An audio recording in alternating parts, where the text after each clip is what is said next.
समंतभद्राचार्य विरचित रत्नकरण श्रावकाचार तिसरा अधिकार चाललाय आपला। आजपासून आपण शिक्षाव्रतांचं स्वरूप बघूया। श्रावकाची जी 12 व्रत आपण बघत होतो, तर त्या 12 व्रतां भोगोपभोग परिमाण व्रताचे हे 5 अतिचार सांगितले की नाही। मग अतिचार मध्ये आपल्याला म्हणजे आपण जे काही नियम केले किंवा मर्यादा केली तर ते भोगत असतात। मर्यादेमधले जे पदार्थ आहेत म्हणजे जे भोगण्यासाठी आपल्याला मोकळीक आहे, तर ते भोगताना सुद्धा आपण त्याच्यामध्ये आसक्ती करत असेल तर तो अतिचार आहे। आणि वेदनाचा प्रतिकार करायचा म्हणजे काय, तर भूक लागली मग भुकेची वेदना झाली आपल्याला, आहे की नाही, किंवा झोप आली म्हणजे ती पण एक शरीराची वेदना आहे। मग त्या वेदनेचा प्रतिकार करण्यासाठी म्हणजे आता भूक लागली आणि भुकेच्या वेदनेचा प्रतिकार करण्यासाठी आपल्याला खाणं गरजेचं आहे। खाणं गरजेचं आहे, पण ते आसक्तीनं खाणे गरजेचं नाही आहे।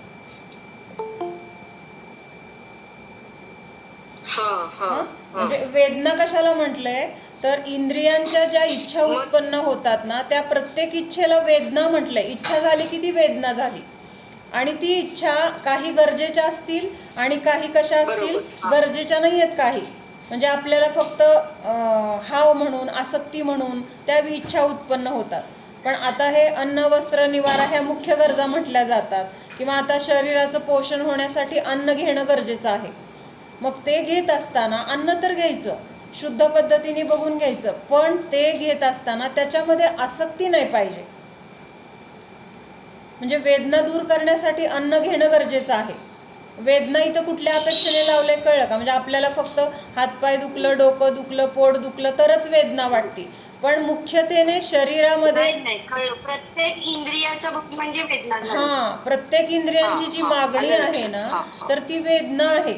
आणि त्या वेदनेचा प्रतिकार करण्यासाठी मग आपण त्या गोष्टी जरी पुरवल्या तरी पण ते पुरवत असताना गरज म्हणून त्या गोष्टी करणं गरजेचं आहे, आसक्ती म्हणून त्या करणं गरजेचं नाही। मग आता खायला आपल्याला परवानगी जे आहे, तर ते पदार्थच पण अतिशय आसक्तीने खाल्ले किंवा नाही मिळाले तर भांडून घेतले, मागून घेतले, रागद्वेष करून घेतले, म्हणजे तिथं आसक्ती खूप आहे। ठीक आहे, थोडं मिळालं, बाकीच्यांनी घेतलं, ठीक आहे, असू दे, माझं पोट भरण्यासाठी बाकीचं जे आहे त्याच्याने मी पोट भरू शकतो।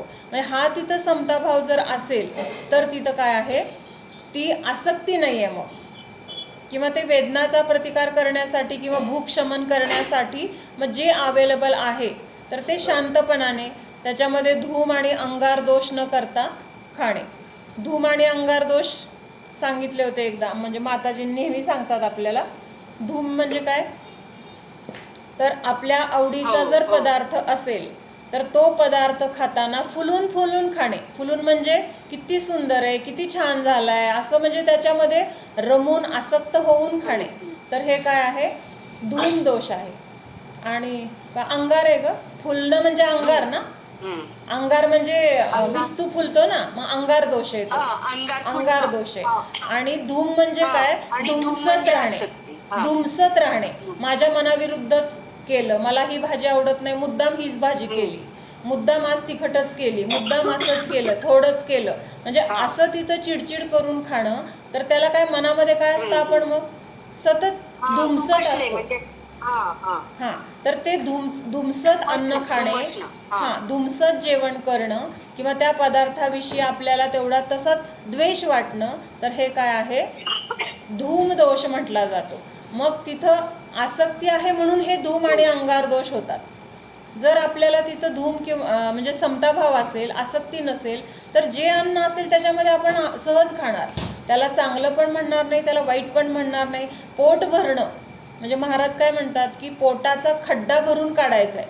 मग त्याच्यामध्ये काय गेलंय, किती गेलंय, फक्त शुद्ध आहे का एवढंच बघणार, पण ते आवडीचं आहे का, मला जे आवडत नाही ते आलंय का, असं काही बघत नाहीत। जे शुद्ध पद्धतीने आले, योग्य नवधा पद्धतीने नवधा भक्तीने मिळाले, तर त्या पदार्थांनी माझ्या पोटाचा खळगा भरणं एवढं काम आहे।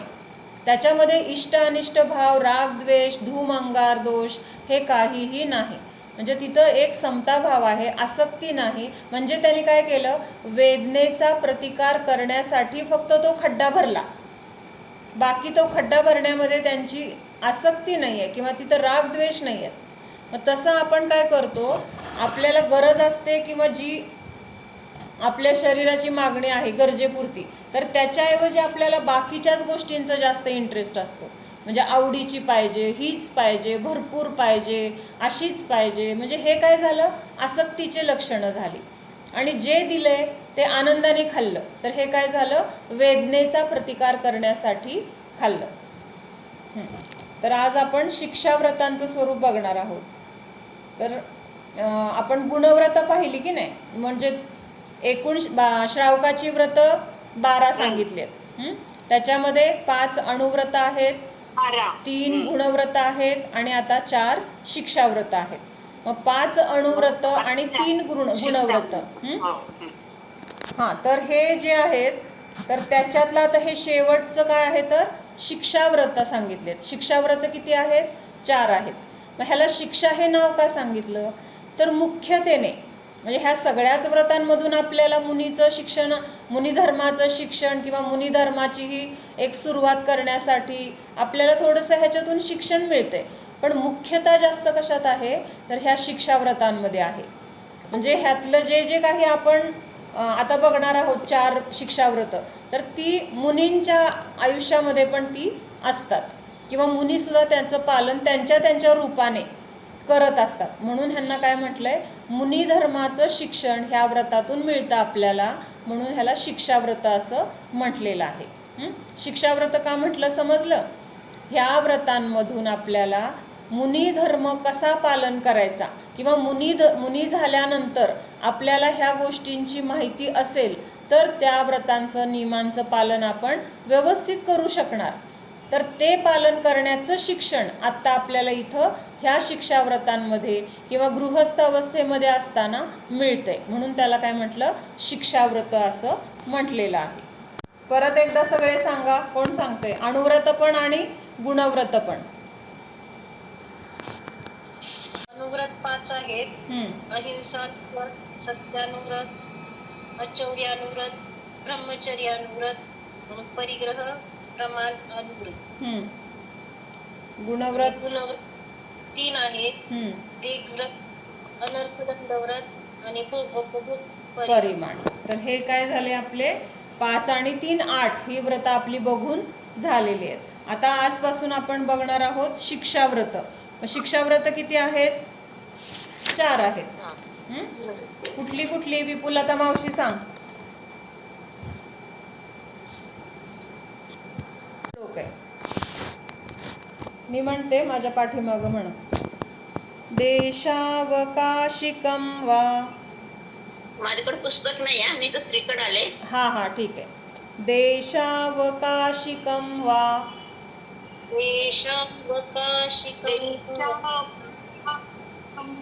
सामायिकं प्रोषधोपवासो वा,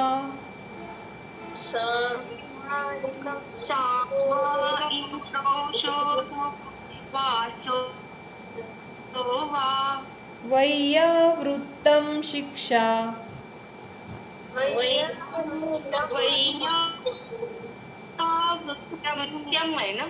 वैयावृत्त्यं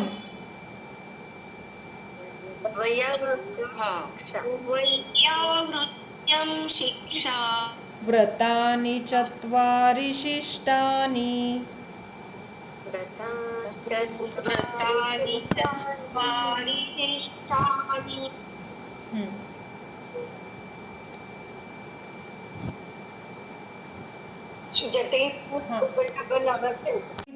जिथं आपल्याला मुनिधर्माचं शिक्षण मिळतं अशा त्या व्रतांना काय म्हटलंय, शिक्षाव्रत असं म्हटलेलं आहे. मग आता देशावकाशिकम म्हणजे देशव्रत, त्याच्यानंतर सामायिक, तिसरं आहे प्रोषधोपवास आणि वैयावृत्त. ये 4 शिक्षाव्रत कहे गए है. म्हणजे ह्या श्लोकामध्ये तर फक्त नावं सांगितली आहेत. शिक्षाव्रत कुठली आहेत, तर 4 आहेत आणि ती कुठली, देशावकाशिक, सामायिक, प्रोषधोपवास आणि वैयावृत्त. वैयावृत्ताचं दुसरं नाव काय येणार, देशावकाशिकला दुसरं नाव आहे का, त्याला देशावकाशिक म्हणजे देशव्रत म्हटलेलं असतं. दिग्व्रत जे घेतलेलं आहे ना, दिग्व्रत जे घेतलेलं आहे त्या दिग्व्रतामध्ये समजा आपण अशी मर्यादा केली की भारताच्या बाहेर जाणार नाही कायमची, तेवढी मर्यादा आहे. पण रोजच्या जीवनामध्ये मग परत त्या मर्यादेमध्ये अजून कमी करणं, मग असं महाराष्ट्राच्या बाहेर जाणार नाही, भारताचा नियम होता पण महिन्यासाठी काय महाराष्ट्राच्या बाहेर जाणार नाही असा नियम घेतला, तर त्याला म्हटलं मग देशावकाशी. म्हणजे दिग्व्रतामध्ये घेतलेल्या मर्यादेमध्ये आणखीन कमी करणं. तर ते आता पुढच्या ह्याच्यात येणार आहे आपल्याला, फक्त आता ह्या श्लोकामध्ये नावं सांगितलेली आहेत. तर वैयावृत्तामध्ये कुठलं नाव येणार, त्याचं दुसरं नाव वैयावृत्ताचं, तर अतिथी संविभाग असं म्हटलेलं आहे. अतिथी म्हणजे कोण, विशाखा मुनी. आणि त्यांचं संविभाग म्हणजे त्यांचं सगळ्या पद्धतीने जे जे काही गरजेचं असतं मुनींच्यासाठी, तर त्या क्रियांसाठी काय करणं, आपण सतत उपलब्ध राहणं किंवा त्या क्रियांमध्ये सक्रिय राहणं. तर हे आहे अतिथी संविभाग नावाचं व्रत. शिक्षा व्रत के 4 भेद है, देशावकाशिक, सामायिक, प्रोषधोपवास, वैयावृत्त. इन सबका लक्षण ग्रंथकार स्वयं आगे कहेंगे. म्हणजे पुढच्या श्लोकात ते सांगणार आहेत. श्लोक में जो वा शब्द है वह परस्पर समुच्चय के लिए प्रयुक्त किया है.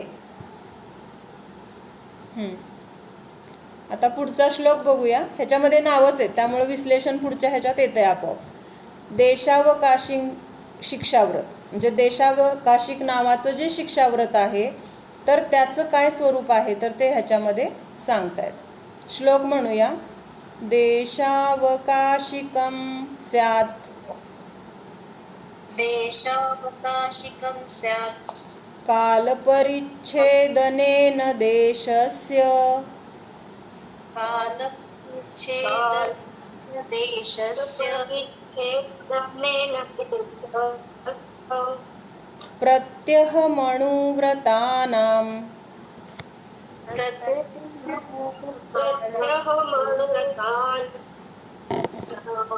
प्रतिसंहारो विशालस्य,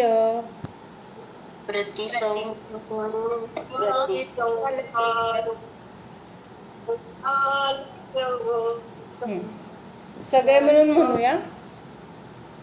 देशावकाशिकं स्यात्, कालपरिच्छेदनेन देशस्य, प्रत्यहमणुव्रतानां,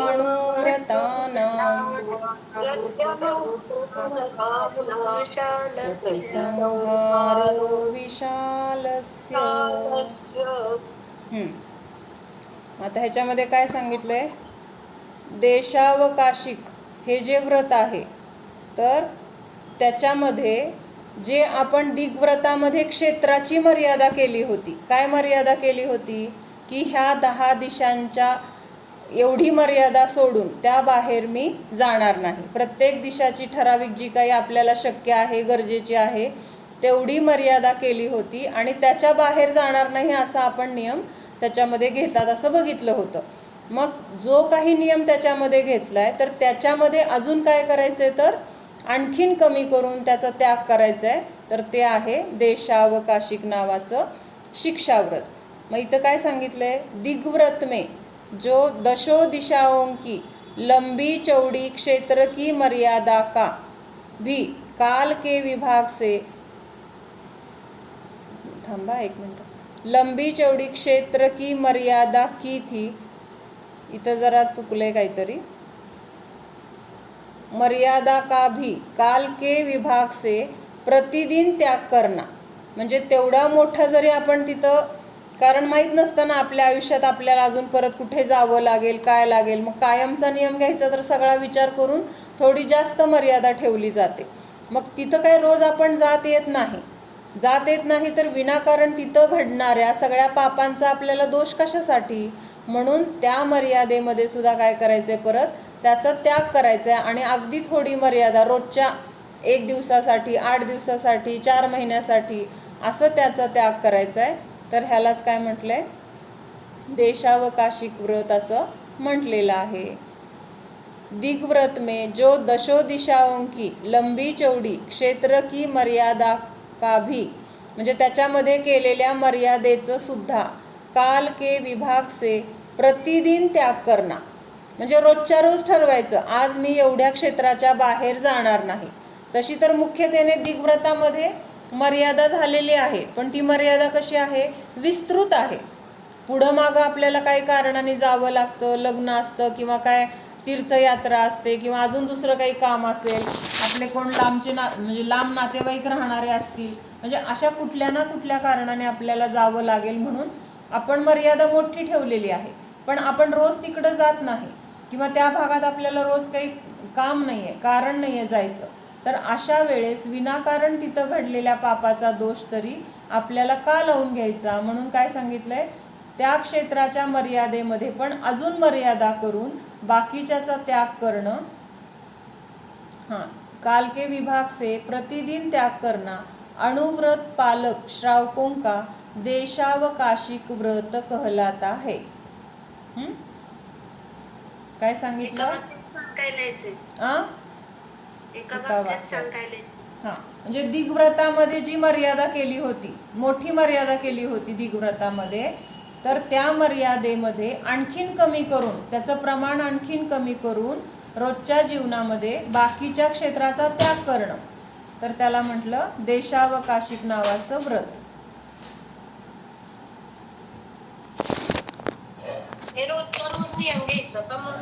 आता आपण अणुव्रत वगैरे घ्यायची म्हटलं तर कायमची घ्यावी लागतात. मग आपल्या शक्तीनुसार किंवा आपल्या आता आजूबाजूचं जे काही आपलं वातावरण किंवा सगळं ह्याच्यामध्ये आपल्याला ते जमेल असं वाटतंय का, म्हणजे खूप अवघड आहे. कुठं गेलं तर आपल्या सगळ्या मर्यादा वगैरे पालन करणं जमणार आहे का आपल्याला. अणुव्रत जर घेतली ना तर विहिरीचं पाणी वापरावं लागतं. त्याच्यानंतर अजून काय, सगळं जे काही खाणं पिणं आहे ते मर्यादेचं पाहिजे, घरी दळलेलंच पीठ पाहिजे, सगळे मसाले घरी केलेलेच पाहिजेत, बाजारची कुठली वस्तू चालणार नाही. मग हे सगळं पालन करणं आपल्याला जमणार आहे का ह्या आत्ताच्या काळामध्ये, नाही होत. म्हणजे जरी आपली इच्छा असली तरी ते होत नाही. म्हणजे मला ते करायला करू नका वगैरे असं सांगायचं नाही बरं का. एक साधारण आत्ताची परिस्थिती अशी आहे की आपल्याला एवढं सगळं व्यवस्थित पालन करणं सध्याच्या काळामध्ये शक्य नाही आहे. त्यामुळं मग आपल्याला कायमचं सोडणं शक्य नाही आहे. अणुव्रतामध्ये काय आहे तर कायमचे नियम आहेत, ते आयुष्यभरासाठी मी असं हे पालन करेन किंवा एवढं जे काही खोटं बोलणार नाही किंवा चुकीचं काही वागणार नाही किंवा परिग्रहाचं जे काही परिमाण आहे ते सुद्धा आयुष्यभरासाठी आहे. मग हे सगळं आपल्याला आयुष्यभरासाठी जर जमत नसेल तर काही अंशाने आपल्याला रोजच्या दिवसापुरतं, 8 दिवसापुरतं, महिन्यापुरतं तरी आपण हे नियम पालन करू शकतो.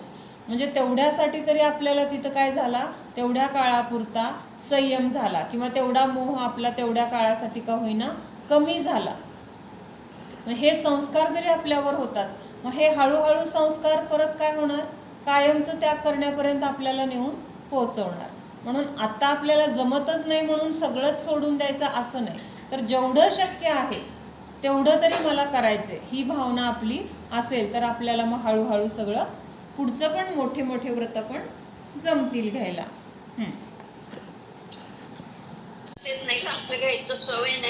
हां, म्हणजे हळूहळू हे सगळं ना आपल्याला हां. आणि आपण सकाळी उठल्यानंतर प्रतिक्रमण करतो का सगळेजण, सकाळी झोपेतून उठल्यानंतर सगळेजण, तू करती मावशी मला माहित आहे, अनिता गुण करती मला माहित आहे, हां मध्ये सांग, हां संयू करते, हां हां 7 वेळा प्रतिक्रमण, 7 प्रकारचं प्रतिक्रमण सांगितलं होतं मध्ये, आठवतंय का? 7 प्रकारचं प्रतिक्रमण. तृप्ती होती का तू? लिहून पाठव ग्रुपवरती. लिहून घे. हां हां, तर पहिलं आहे दैवसिक प्रतिक्रमण. दैवसिक म्हणजे काय संयू? मध्ये घडलेल्या सर्व दोषांचं, सर्व पापांचं प्रायश्चित्त किंवा त्याच्याबद्दलचं प्रतिक्रमण करणं. हे कधी करतो? हां, दैवसिक.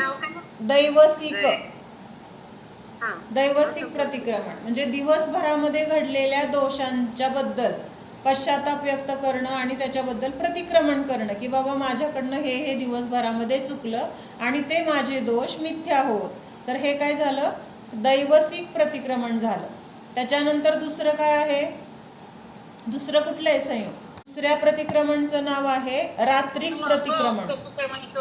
आम्हाला सर्व सांगा, ते आधी नव्हतं आम्ही ऐकायला. हा, पहिल्या प्रतिक्रमणचं नाव आहे दैवसिक प्रतिक्रमण.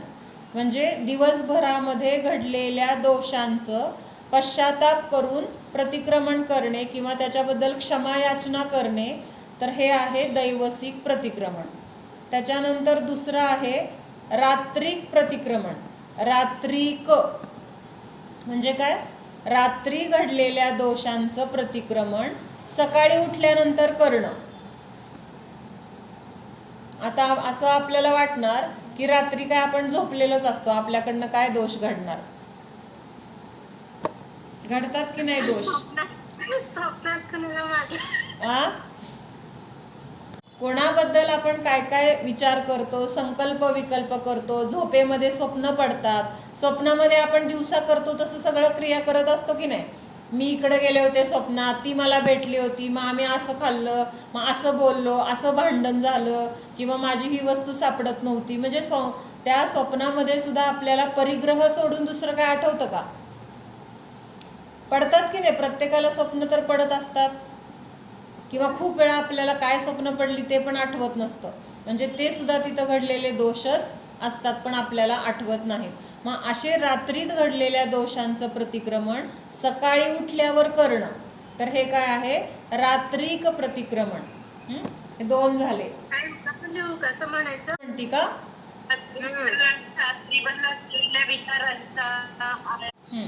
तर काय सांगितलंय? रात्रभर घडलेल्या दोषांचं सकाळी उठल्यानंतर पश्चातापपूर्वक प्रतिक्रमण करणं, माझे सगळे दोष मिथ्या होत असं म्हणणं, नवजाप देणं, म्हणजे हे काय आहे? रात्रिक प्रतिक्रमण आहे. लिहिलं?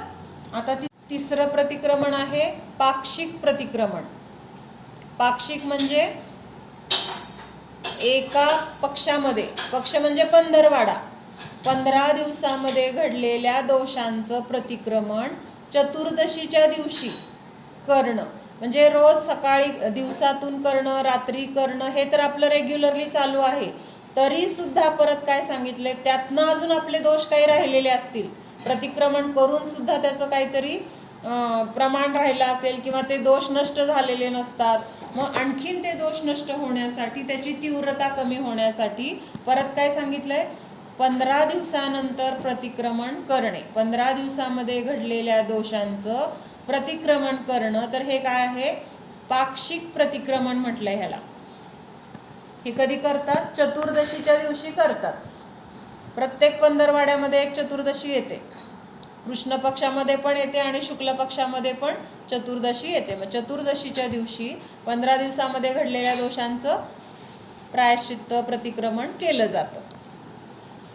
आम्हांकडे असलं की चतुर्दशीला आम्हा ह्याचं प्रतिक्रमण प्रायश्चित्त द्या, आम्हा प्रायश्चित्त द्या, पाक्षिक ह्याचं प्रायश्चित्त द्या असं सगळेजण म्हणतात. आम्हा सांगते 2-2 माळा करा असं सांगतात आम्हा, मजा असते. तर हे झालं पाक्षिक प्रतिक्रमण. आता त्याच्या पुढचं चौथं कुठलं आहे? चातुर्मासिक प्रतिक्रमण. संवत्सरिक मध्ये येतं. अष्टानिक झाल्यानंतरचं जे प्रतिक्रमण केलं जातं ना प्रत्येक अष्टानिक मध्ये, तर त्याला चातुर्मासिक म्हटलंय. तिथं जास्त का सांगितली? कारण आपल्याला स्वतःचे दोष सांगताना स्वतःचं कमीपणा वाटतो ना. नेहमी आपलं वागणं कसं असतं? एखादी चूक जरी झाली आपली, आपल्या मुलांची, आपल्या नातेवाईकांची, आपण काय करतो? तिथं पांघरून घालतो. आपले दोष उघडकीला येऊ नये असा आपलं काय असतं? तिथं प्रयत्न असतो. मग तिथं तर स्वतःहून आपले दोष सांगायचेत. म्हणजे उलट असं सांगायचे की मी इतका पापी आहे, मी इतकं इंद्रिय भोगांमध्ये अडकलेला आहे, मला इतकी परिग्रहाची आसक्ती आहे, धनाची आसक्ती आहे, त्याच्यासाठी माझ्याकडनं एवढी पापं झाली, मी एवढं त्यांना असं बोललो, संयोगामधल्या जीवांशी माझं असं बोलणं झालं, किंवा इतके रागद्वेष झाले, असं जे जे काही आपल्या मनात येईल, किंवा जे जे काही आपल्या मनात आपल्याकडून घडलेले दोष असतील, तर त्या सगळ्या दोषांना जेव्हा आपण गुरुपुढं सांगतो ना, तर तिथं जास्त त्या पापाचं काय होतं? निर्जरा मोठ्या स्वरूपात होते. म्हणजे स्वतःचं स्वतः केल्यानंतर पश्चाताप केल्यानंतर सुद्धा होते, पण ती कुणाला माहिती आहे? आपल्याला माहिती आहे. आणि सर्वज्ञ भगवंतांना माहिती आहे. सर्वज्ञ भगवंतांना म्हणजे जे केवली आहेत ते तर जाणतच आहेत ना सगळं, काय घडतंय, कुणाच्या मनात काय आहे, कोण काय करतंय. म्हणजे त्यांनी दोष करताना पण जाणले, आपल्या मनात जे लपून ठेवायचे भाव आहेत ते पण जाणले, नंतर आपल्याला त्याचा पश्चाताप होतोय ते पण जाणले, कारण ते सर्वज्ञ आहेत, सर्व काही जाणत आहेत. म्हणजे एखादी घटना तर अजून पुढं घडणार आहे, माझं काहीतरी कुणाशी वाद होणार आहे, नंतर मला पश्चाताप होणार आहे, नंतर मी प्रतिक्रमण करणार आहे, मग ते बांधलेल्या कर्माची तीव्रता कमी होणार आहे, हे पुढं घडणार आहे. पण ते भगवंतांच्या ज्ञानामध्ये आधीच झळकले. आपण म्हणून तर म्हणतो ना, 3 काळातील जे जे काही द्रव्य आहेत त्या 3 काळातील तिन्ही लोकातील सर्व द्रव्यांच्या सर्व पर्यायांना अरिहंत भगवान किंवा केवली भगवान जाणतात, किंवा ते सर्व त्यांच्या ज्ञानामध्ये झळकतं. रोज आपण म्हणतो की नाही, वर्धमान स्वामींचं ज्ञान स्वच्छ झालेलं आहे, त्यांच्या ज्ञानामध्ये लोक आणि अलोकातील सर्व पदार्थ, भूत भविष्य आणि वर्तमान तिन्ही काळासहित जाणतं. मग काय जाणतं? भविष्यामध्ये अजून ज्या गोष्टी घडलेल्या नाही आहेत तर ते सुद्धा ते ज्ञान जाणतं. म्हणजे ते ज्ञान किती महान असेल. आणि कसं जाणतं? स्पष्ट. आता आपण ज्योतिषाकडे गेलं तर तो काय सांगतो? असं होईल. म्हणजे ते होईल म्हटलं तरी होण्याची काही तिथं गॅरंटी नाही आहे. फक्त ते ग्रहांचं गणित मांडून त्यांनी आपल्याला एक जी शक्यता आहे ती सांगितलेली असते. पण त्याला दिसतं का नक्की काय घडणार आहे, काय प्रसंग येणार आहे, त्या प्रसंगामध्ये आपण कसं वागणार आहे, ह्या गोष्टी त्याला भविष्यवाल्याला कळतात का? नाहीत कळत. पण हे सर्वज्ञ भगवंतांचं ज्ञान असं आहे की त्या ज्ञानामध्ये जसं आत्ता आपण एकमेकांना समोर बघतोय किंवा पिक्चर बघत असताना त्या स्क्रीनवर आपल्याला कसं सगळं दिसतं की नाही, काय काय चित्र येतंय किंवा कोण काय त्याच्यामधले कलाकार काय बोलतायत, काय करतायत, तर ते सगळं आपल्याला जसं स्पष्ट दिसतं तसं केवली भगवंतांच्या ज्ञानामध्ये हे सगळं स्पष्ट दिसतंय. म्हणून त्यांचं ज्ञान महान आहे किंवा त्यांच्या ज्ञानाची एवढी महिमा आहे. म्हणून प्रतिक्रमण करत असताना की जे काही आपलं चुकलंय ते जर आपण उघडपणे जेवढं सांगणार ना तेवढं त्या पापाची तीव्रता कमी होणार. म्हणून ते म्हटले ना सगळ्यात मोठं तू सातव्याचं सांगितलीस का? तर मग अशी माझी लाईट गेली तेव्हा मला कळलं नाही गॅप झाला तो. संवत्सरिकचं लिहिलं का? संवत्सरिकचं लिहिलं का? वर्षभरामध्ये घडलेल्या दोषांचं प्रायश्चित्त प्रतिक्रमण करणं ते संवत्सरिक. संवत्सर म्हणजे काय? वर्ष. आणि त्या वर्षभरामध्ये घडलेलं म्हणून त्याला संवत्सरिक म्हटलेलं आहे. आणि शेवटचं प्रतिक्रमण आहे औत्तम आर्थिक प्रतिक्रमण. औत्तम आर्थिक म्हणजे उत्तम असं जे प्रतिक्रमण आहे. म्हणजे ह्या 7 प्रतिक्रमणामध्ये सगळ्यात उत्कृष्ट किंवा उत्तम असं प्रतिक्रमण कुठलं आहे तर औत्तम आर्थिक प्रतिक्रमण म्हटलं गेलं. कुठलं प्रतिक्रमण? ज्या वेळेस आता आपल्याला कळलंय की ही आपली शेवटची वेळ आहे किंवा आता आपल्याला ह्या शरीरापासून आपला वियोग होणार आहे, ह्या सगळ्या संयोगापासून आपला वियोग होणार आहे, म्हणजे ह्याची जर आपल्याला जाणीव झाली तर त्यावेळेस आयुष्यभरामध्ये घडलेल्या आयुष्यभरामध्ये घडलेल्या सर्व दोषांचं तिथं प्रतिक्रमण करायचं. आणि हे प्रतिक्रमण काय आहे तर औत्तम आर्थिक म्हटलं जातं. म्हणजे हे सगळ्यात उत्तम प्रतिक्रमण आहे. का उत्तम म्हटलं ह्याला?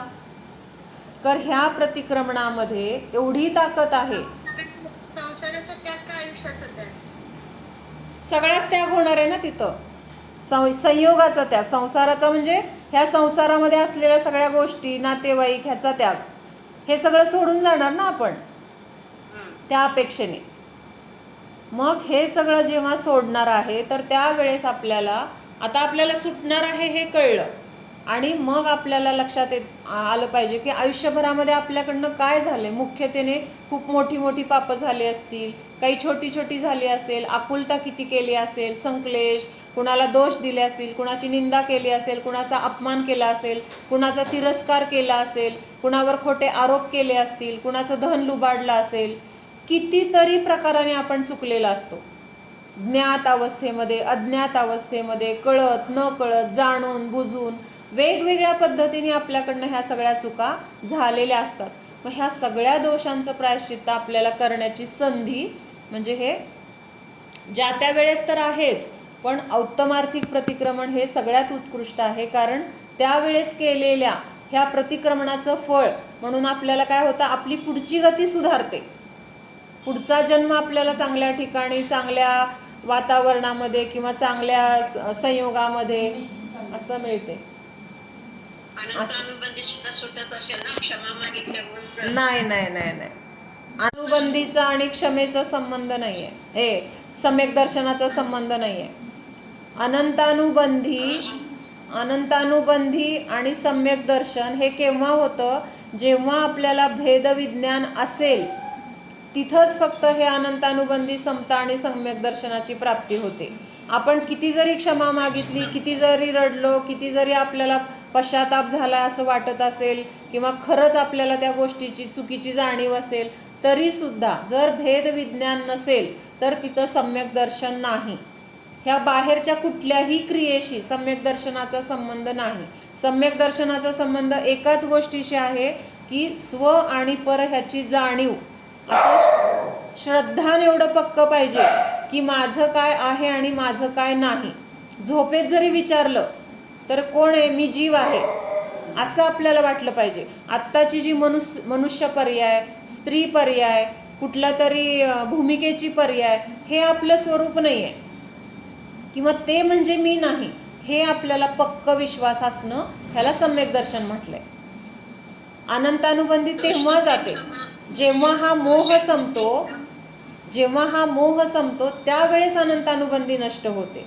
असं आपण प्रतिक्रमण केलं, पश्चाताप केला, दान दिलं, बाकीच्या कुठल्याही क्रिया केल्या, विधान केलं, नियम केला, संयम केला, उपवास केले, एखादं मोठं व्रत केलं, तरीसुद्धा सम्यक दर्शनाची प्राप्ती होणार नाही. ह्या सगळ्या क्रिया आहेत, शुभक्रिया म्हटलंय. ह्या शुभक्रियाने काय होतं, पुण्याचा बंध होतो. आणि पुण्याचा बंध म्हणजे संसारालाच कारणीभूत आहे, कर्मच आहे. ते कर्म आपल्याला फक्त काय देणार आहे, अनुकूलता देणार आहे. जसं अशुभ कर्म आपल्याला पापाचा उदयामध्ये प्रतिकूलता देतं, तसं हे शुभ कर्म पुण्याच्या उदयामध्ये आपल्याला अनुकूलता देणार आहे. पण दोन्ही पण कुठं आहे, संसारातच घडणार आहे. आणि सम्यक दर्शन म्हणजे ह्या सगळ्या जे काही संयोग आहेत, शरीर आहे, ह्या सगळ्यापासून आपण वेगळे आहोत ही भावना. आणि नुसती भावना म्हणजे काय, लेबल नाही, तर आतून तशी उत्कटपणे ती भावना की मी जीवच आहे, माझा ह्या शरीराशी संबंध नाही आहे, असा विश्वास आपल्याला जो बसतो ना, तर तो विश्वास म्हणजे सम्यक दर्शन आहे. ते भेदविज्ञान जे आहे ना, ते भेदविज्ञान म्हणजे सम्यक दर्शन आहे. आणि हे सम्यक दर्शन जर असेल तर बाहेरच्या कुणाचं म्यूट नाही आहे, त्यांनी म्यूट करा, बोललेला आवाज येतोय.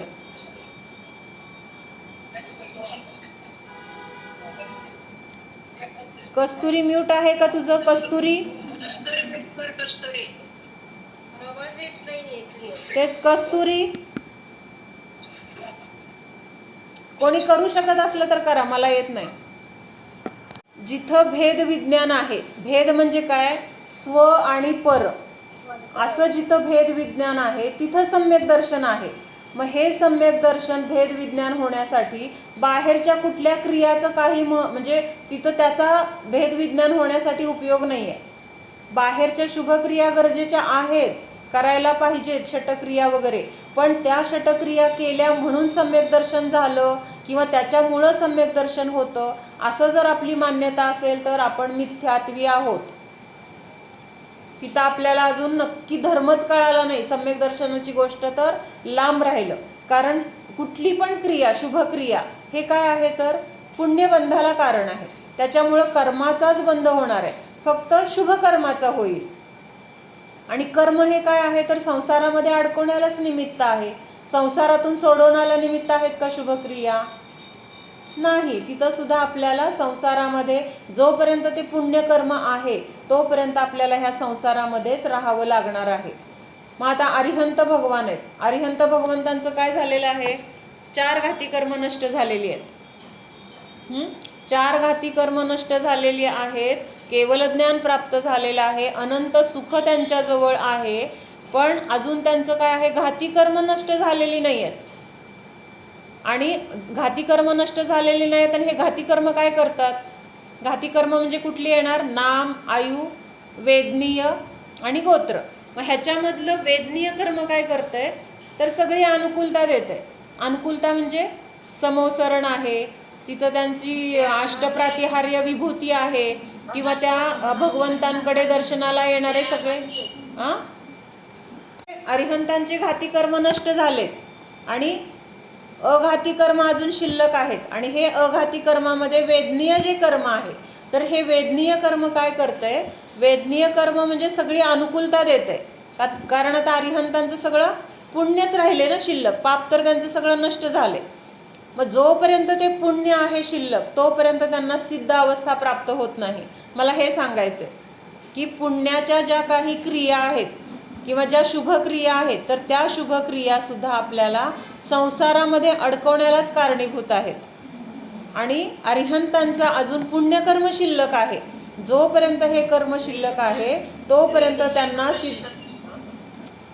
अनंत सुख त्यांचं प्रकट झालंय ना. घाती कर्म त्यांचे नष्ट झालेत ना. अनंत वीर्य जे आहे ना, अनंत दर्शन, अनंत ज्ञान, अनंत सुख आणि अनंत वीर्य हे 4 अनंत चतुष्टय आहेत. हे 4 अनंत चतुष्टय घाती कर्म नष्ट झाल्यानंतर प्रकट होतात. घाती कर्माच्या अभावामध्ये हे 4 अनंत चतुष्टय किंवा हे 4 आत्म्याचे गुण पूर्णपणाने प्रकट झालेले आहेत. त्यांचं अनंत सुख प्रकट झालेलं आहे. त्यामुळे त्यांना कुठलं तिथं भुकेची वेदना नाही आहे किंवा त्यांचं शरीर कोटीपूर्व त्यांचं आयुष्य आहे. ते शरीर आपल्यासारखं औदारिक शरीर आहे त्यांचं, तरीसुद्धा ते औदारिक शरीर 1 कोटीपूर्व वर्षापर्यंत आहाराशिवाय उत्कृष्टपणे कसं टिकू शकतं. आपल्याला 1-2 दिवस थोडा वेळ खायला नाही मिळालं तर आपल्याला लगेच गळाटा होतो. एखादा उपवास केला तर आपल्याला लगेच दुसऱ्या दिवशी त्रास होतो. मग हे अरिहंत भगवान एवढ्या काळासाठी 1 कोटीपूर्व म्हणजे किती, 84 लाख गुणिले 84 लाख हे गुणाकार करून जेवढी वर्ष येतील ना, तर तेवढ्या वर्षासाठी अरिहंत भगवान त्या समोसरणामध्ये विराजमान आहेत. अवघड वाटतंय का? संयू समजते का? समजते. तर एवढ्या वर्षासाठी अन्नाशिवाय ते कसं जगू शकतात. तर तिथं 18 दोष त्यांचे नष्ट झालेत. क्षुधा तृषादी 18 दोष नष्ट झालेत. प्लस तिथं अनंत शक्ती त्यांच्या शरीरामध्ये प्रकट झाली आहे. अनंत वीर्य म्हणजेच अनंत शक्ती प्रकट झाली आहे. आपल्या अंगामध्ये जर शक्ती असेल तर आपल्याला थोडं नाही मिळालं, एखाद दिवस उपवास झाला तर तेवढं सहन करण्याची ताकद असते. ती शक्तीच आहे ना, आहे की नाही? म्हटली नाही 84 लाख गुणिले 84 लाख, मग त्याच्यानंतर ते सिद्ध म्हणजे तेवढ्या काळात जास्तीत जास्त ते अरिहंत अवस्थेत किती असू शकतील, तर एवढं असू शकतात. ह्याच्यापेक्षा जास्त असू शकत नाहीत. ह्याच्यापेक्षा कमी असतील पण जास्त असू शकत नाहीत. मग एवढ्या काळानंतर ते नियमाने कुठं जातात तर सिद्ध होतात. म्हणजे तेवढं आयुष्य त्यांचं आहे. आणि त्यावेळेस शेवटच्या ह्याच्यामध्ये त्यांचे 4ही अघाती कर्म, आयु, नाम, गोत्र आणि वेदनीय हे 4 अघाती कर्म नष्ट होतात. आणि जोपर्यंत हे 4 आहेत ना, त्याची स्थिती आहे त्या कर्माची, तोपर्यंत त्यांना ह्या संसारामध्ये त्यांनी दिलेलं जे काही कर्माच्या उदयामध्ये प्राप्त झालेलं त्या संयोगामध्ये त्यांना राहावं लागतंय. हे समोसरण काय आहे? वेदनीय कर्माचा उदय आहे, तीर्थंकर नाम प्रकृतीचा उदय आहे. म्हणून त्यांना हे सगळं मिळालंय वैभव. समोसरण म्हणजे आपल्याला नुसतं एक शब्द वाटतो, पण प्रत्यक्षात जर समोसरण आपण बघायला गेलो तर आपले डोळे दिपून जातील. इतकं ते उत्कृष्ट आहे समोसरण. म्हणजे कितीतरी 20,000 पायऱ्या, कितीतरी ते नाट्यशाला, किती मोठे मोठे असे झाडं, किंवा ते इतके सुंदर सुंदर आहे ना. ते वापी म्हणजे काय विहिरी आहेत, किंवा तिथं सगळे असे नाटकं वगैरे करत असतात. म्हणजे इतके सुंदर देवांगण असतात. ते बघून आपण तिथं काय होतं माहिती का, आपल्याला भगवंतांच्या दर्शनाला जायचं हेच आपण विसरून जातो. म्हणजे ते वैभव त्यांचं इतकं आहे समोसरणाचं की ते बघत बघत बघत असताना आपला हेतू काय आहे तर भगवंतांचं दर्शन. समोसरण कुणाचं आहे? भगवंतांचं आहे. आणि ते भगवंतांचं दर्शन करण्याचं सोडून आपण त्यांचं वैभव बघण्यात रमलोय. आणि ते आतमध्ये भगवंतांकडे जायचं राहून जातं. म्हणजे मला काय सांगायचं की हे जे त्यांचं वैभव आहे, ज्याच्यामध्ये आपण इतकं रमतोय, किंवा तिथं आपण जाऊन आलोय, खूप वेळा जाऊन आलोय समोसरणात, असं नाही की आपण गेलोच नाही, फक्त आत्ता आपल्याला आठवत नाही आहे. मग तिथं गेल्यानंतर आपण काय केलं, भगवंतांकडे जाऊन त्यांची दिव्यध्वनी ऐकायच्या ऐवजी आपण ह्या बाहेरच्या गोष्टींमध्ये रमलो. म्हणजे इतकं त्यांचं उत्कृष्ट वैभव आहे. आणि हे वैभव कुणाचं आहे, तर त्या वैदनीय कर्माच्या निमित्तात मिळालेलं आहे. ते तिथं कोण बघत असतं हे? इंद्र कुबेर काय म्हणजे हे समोसरणाची रचना करणं, किंवा आणि त्यांच्यासाठी पण ते काय विक्रिया आहे, एका क्षणामध्ये सगळी रचना करतात. त्यांना काय त्याच्यामध्ये अवघड नसतं किंवा काय कमी नसते, विक्रियावृत्ती असते त्यांच्याकडं. त्याच्याद्वारे ते लगेच समोसरणाची रचना होते त्यांच्याकडून, आणि सगळं उत्कृष्ट. एक दिवस आपण फक्त समोसरणाची रचना बघूया पाहिजे तर. ते सर्व ह्याच्याने निर्मल्याने रत्नाने त्या समोसरणाशी ह्या अरिहंत भगवंतांना काय देणं घेणं आहे, काहीच नाही आहे. ते तर स्वतःमध्ये आहेत. त्यांना कोण दर्शनाला आलं, कोण आलं नाही, कोणी पापी आहे, कोणी चांगलं आहे, कोणी मुनी आहे, काहीही त्यांना देणं घेणं नाही आहे. ते तर स्वतःमध्ये रममाण आहेत.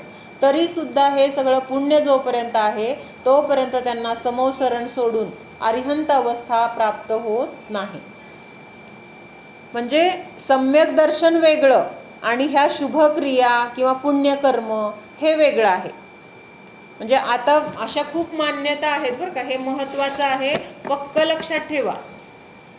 की खूप जण म्हणतात व्रत नियम संयम केले, काय केले, व्रत केली मोठी मोठी, मोठे मोठे नियम घेतले, आम्ही ह्याचा त्याग केला, आम्ही एवढी तीर्थयात्रा केली, आम्ही दान केलं, तर ह्या सगळ्या गोष्टींनी सम्यक दर्शनाची प्राप्ती होईल किंवा होते असं जर मानत असेल तर ती गोष्ट पूर्ण चुकीची आहे. ह्याच्यामुळं अनंतानुबंधी कशाय नष्ट होत नाहीत. अनंतानुबंधी कशाय कधी नष्ट होतात किंवा सम्यक दर्शन नष्ट होते का विचारले नाही ग. हां. त्याच्यामध्ये काय पण तर जेव्हा आपलं जीवाचा श्रद्धा गुण आहे, जसं ज्ञान गुण आहे तसा जीवाचा श्रद्धा गुण आहे, आणि त्या श्रद्धा गुणाची पर्याय काय आहे, म्हणजे प्रत्येक द्रव्य कसं आहे तर पर्यायातून दिसतंय आपल्याला. प्रत्येक द्रव्य म्हणून बघताना जे बघतो आपण ना, ती त्याची पर्याय असते. म्हणजे आता सोनं आहे, आपण मागं उदाहरण बघितलं होतं. आता हे सोनं आहे, हे सोनं आहे हे माहीत आहे, पण हे सोन्याची अवस्था आहे की नाही, आत्ता बांगडी रूपाने दिसते की नाही आपल्याला. किंवा आपल्याला बांगडी नको म्हणलं, आम्हाला नुसतं सोनंच पाहिजे, तर नुसतं सोनं जे काही असेल त्याचा कुठला ना कुठला आकार असेल, कुठली ना कुठलं त्याचं रूप असेल, तर ते म्हणजे त्याची पर्याय आहे. कानातलं असेल, बांगडी असेल, बिस्किट असेल, वळं असेल, अजून कांब असेल, जे जे काही कुठले दागिने असतील, तर ते दागिन्यांचा आकार प्रकार जो काही आहे ना, तर ती पर्याय आहे. म्हणजे प्रत्येक द्रव्य कसं आहे, पर्यायाने सहित आहे, पर्यायाशिवाय द्रव्य नाही.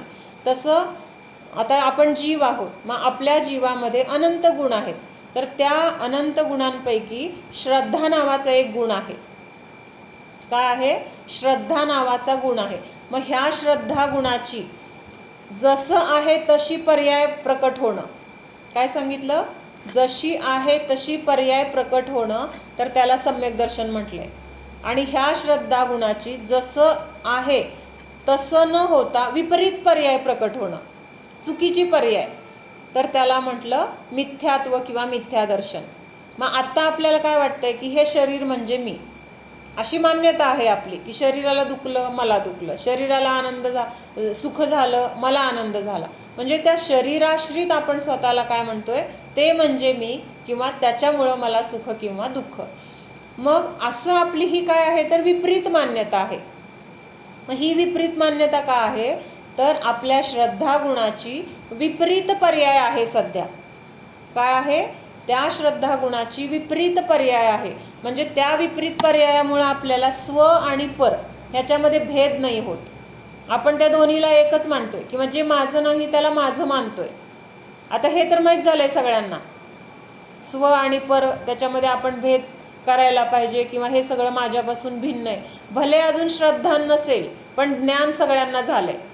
ज्ञान तर आहे की नाही, शरीर माझं नाही आहे, किंवा हा संयोग एक दिवस नष्ट होणार आहे, हे सगळं ज्ञान आहे आपल्याला. फक्त अजून तसं पक्क श्रद्धान नाही आहे. आणि हे श्रद्धान आपल्याला जेव्हा होणार तेव्हा तिथं ते सम्यक दर्शन झालं किंवा त्या श्रद्धागुणाची सम्यक पर्याय उत्पन्न झाली किंवा अजून काय झालं, स्व आणि परामध्ये आपल्याला भेदज्ञान झालं. ह्या सगळ्या गोष्टी किंवा अनंतानुबंधी कशा आहे तिथं नष्ट झाले किंवा दर्शन मोहनीय कर्माचा तिथं क्षय झाला, उपशम झाला किंवा क्षयोपशम झाला, असं हे वेगवेगळ्या पद्धतीने म्हटलं जातं. पण घटना एकच घडली आहे. त्या घटना घडल्यानंतर त्याला वेगवेगळ्या पद्धतीने सांगितलं गेलं. म्हणून ही श्रद्धागुणाची पर्याय जोपर्यंत सम्यक होत नाही तोपर्यंत बाकीच्या कुठल्या क्रियेला, ती शुभ असेल अशुभ असेल, काहीच त्याला महत्त्व नाही. औत्तमार्थिक प्रतिक्रमणचं थोडं सांगते. तर औत्तमार्थिक म्हणजे आयुष्यभरामध्ये घडलेल्या सगळ्या दोषांचं आपण शेवटी जर प्रतिक्रमण केलं तर आयुष्यामध्ये घडलेल्या दोषांबद्दल आपल्याला तिथं फार मोठं हे होतं, म्हणजे कन्सेशन मिळालं म्हणतो ना आपण, आम्हाला सूट मिळाली. म्हणजे त्या पापातून आपली काय होते, सुटका होते खूप मोठ्या प्रमाणात. आणि तिथला पश्चाताप कसा असतो, मरताना माणसाला आता कळलेलं असतं की आता आपली शेवटची वेळ आहे, नको मला कुणाचं जे काही चुकलंय त्याला क्षमा मागून मोकळं. म्हणजे आपण गावाला वगैरे चाललो एखाद्या ठिकाणावरून, तिथं सुद्धा आपण भावुक होतो की नाही. जरी एखाद्या व्यक्तीचं आपल्याला काही पटलं नसलं तरी पण आपण म्हणतो जाऊ दे, ठीक आहे, त्याच्याशी जाऊन बोलतो, कशाला आपल्याला काय त्याच्याबद्दल मनामध्ये वैर ठेवायचे, असे भाव करतो, त्याची जाऊन बोलून क्षमा मागून वगैरे आपण तिथून बाहेर पडतो. म्हणजे हे तर व्यवहारात इथून नुसतं दुसऱ्या गावाला वगैरे चाललेलं असतं. आता इथं शेवटी आपण दुसऱ्या गतीत जाणार आहे, दुसऱ्या पर्यायामध्ये जाणार आहे. म्हणजे हे कुठलेही लोक आपल्याला तिथं ह्या रूपामध्ये दिसणार नाहीत. तिथं ते भेटणार परत, पण त्यावेळेस त्यांचं पर्याय वेगळे असेल, रूप वेगळा असेल, गती वेगळी असेल. म्हणून तिथं त्यांची सगळी मनापासून क्षमा मागून किंवा नको कुणाशी मला वैर ठेवायला, नको कुणाबद्दल माझ्या मनात राग द्वेष असा विचार करून तिथं आपल्याकडून मनापासून प्रतिक्रमण